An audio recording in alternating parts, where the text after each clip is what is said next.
एकेकाचा नक्षलवादी चळवळीचा कणा, तरुणांना नक्षलवादाकडे वळवणारा आणि आता संविधानावर विश्वास ठेवणारा भूपती आत्मसमर्पण केल्यानंतर पहिल्यांदाच त्याने एबीपी माझाला एक्सक्लुझिव्ह मुलाखत दिली आहे। यात त्यानं जंगलातल्या नक्षलींच्या साम्राज्याची थरारक कहाणी सांगितली आहे। नक्षलवाद्यांना थेट श्रीलंकेतल्या तमिळ वाघांकडून म्हणजेच लिट्टे या एकेकाच्या खतरनाक संघटनेकडून प्रशिक्षण मिळालेलं होतं आणि त्यामुळे नक्षलवाद्यांच्या रणनीतीमध्ये आमूलाग्र असा बदल झाला।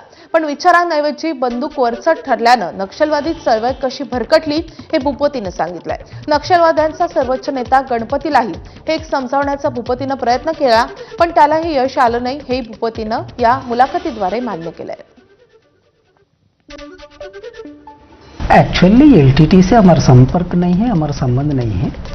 एलटीटी से जो लोग बाहर आए थे उन लोगों ने ढूंढते ढूंढते हमारा पार्टी का कनेक्शन में आया था। तमिलनाडु में 2 लोग थे, वो लोग हमें प्रशिक्षण दिया था 89 में। उसके बाद एलटीटी भी खत्म हो गए धीरे धीरे, इसलिए वो लोग भी हमारे संपर्क में बाद में नहीं हैं। वो लोगों से हम 1-2 बार प्रशिक्षण लिया है। किस प्रकार का प्रशिक्षण? तो पूरा हमारा एक्चुअली पीएलजी में जितना बदलाव आया है उन लोगों के प्रशिक्षण के बाद ही आया है। उन लोगों का कहना था कि वे लोग इंडियन आर्मी से लिया है, वो कितना सच है मैं नहीं जानता हूँ। लेकिन पीएलजी की रणनीति बदली?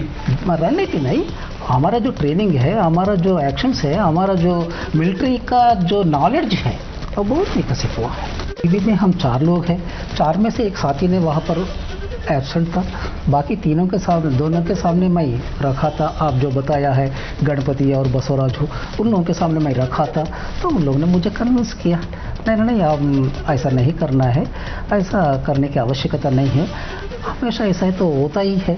बसवराजू तैयार नहीं थे? बसवराजू तैयार नहीं थे और वो बताया हम सीसी में जो डिसीजन लिया है वो डिसीजन के हिसाब आप रहना है, तो ठीक है।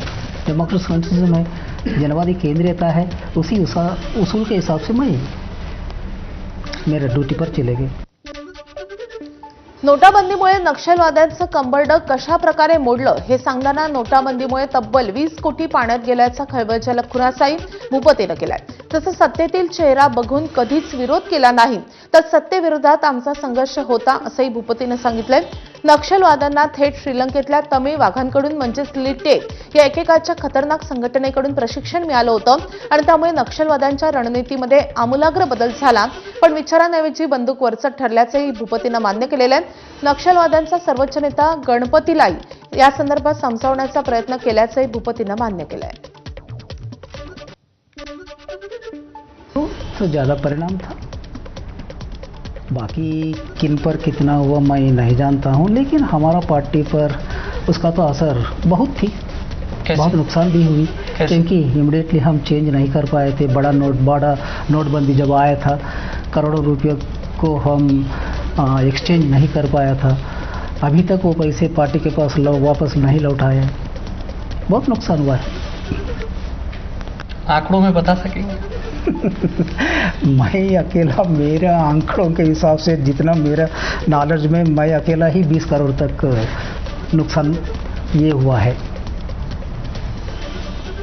और कहाँ कितना हुआ वो मुझे अपना एग्जैक्टली फिगर मेरे पास नहीं है, क्योंकि वो डॉक्यूमेंट्स कहाँ से आए क्या है मैं तो नहीं जानता हूँ।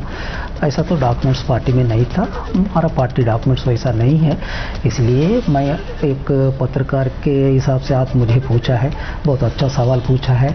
ऐसा तो हमारा पार्टी के पास नहीं है। कभी ऐसा कोई निर्णय? कभी ऐसा कोई दस्तावेज नहीं था। हम एक व्यक्ति का, नरेंद्र मोदी सरकार या तो मनमोहन सिंह जी का सरकार, ऐसा कोई व्यक्ति का सरकार से कोई लेना देना नहीं होता है। एक सिस्टम है, ये सिस्टम से संघर्ष है, ये सिस्टम से कैसा हम ये करना है, हमारा ये उद्देश्य रहता है। लेकिन व्यक्ति कौन है, it is not important question.